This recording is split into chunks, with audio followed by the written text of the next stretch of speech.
truth is that Netanyahu said in 1996 in a book called Fighting Terrorism, he laid out the whole plan. Usually when there are terrible plans, they don't hide them.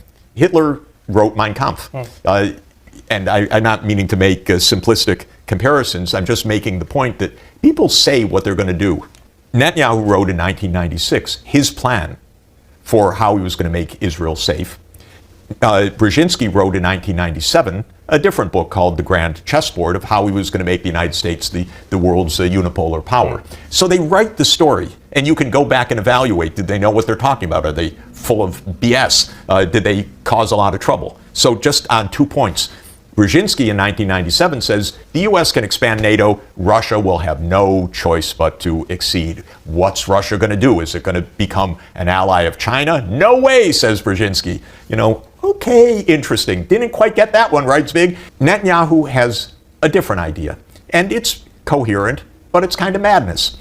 His idea is we captured the Palestinian lands in 1967, and we're never going to give them back. So we're just going to rule over the Palestinians. There's a second take which says we're not going to give it back because God in the year 700 BC or in the year 1000 BC, but written in a book, the book of Joshua in the year 700 BC, told us it's ours. And there are people that absolutely believe that as well. Netanyahu spells out very clearly the following story. He says we're going to keep the land. There will be resistance. Hamas, Hezbollah, other militant resistance. What will we do about it? You can't really fight the terrorists, he says. You have to fight the states that back the terrorists. And Iran is the central one in his mind. But interestingly for Netanyahu, he lays out one by one. Yes, of course, Iran is the central one in his mind. But so too is Iraq under Saddam. He supported Hamas. Right. So too is Bashar al-Assad in Syria. So too is Somalia. So too is Muammar Gaddafi in Libya. He laid it out, and he at various times listed the countries. And one list that showed up in the Pentagon just after 9/11 was 7 countries: Iran, Iraq, Lebanon, Syria, Somalia, Sudan, and Libya. And you know what the plan was?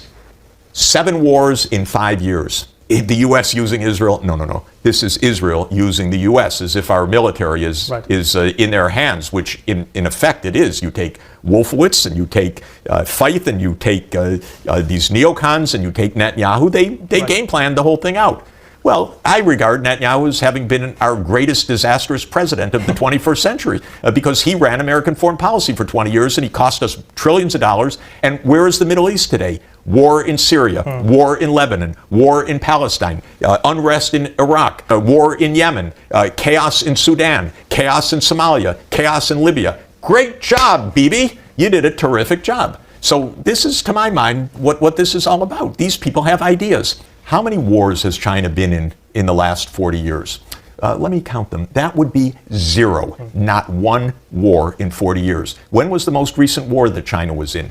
January 16 to February 16, 1979. 1 month in a conflict with Vietnam, which had to do actually with Vietnam having overthrown a government in Cambodia. Okay, 1 month. We are not at dire risk from China. China is not mass murdering its population, but we are gearing up in the United States for war with China. Why? Do you know the truth?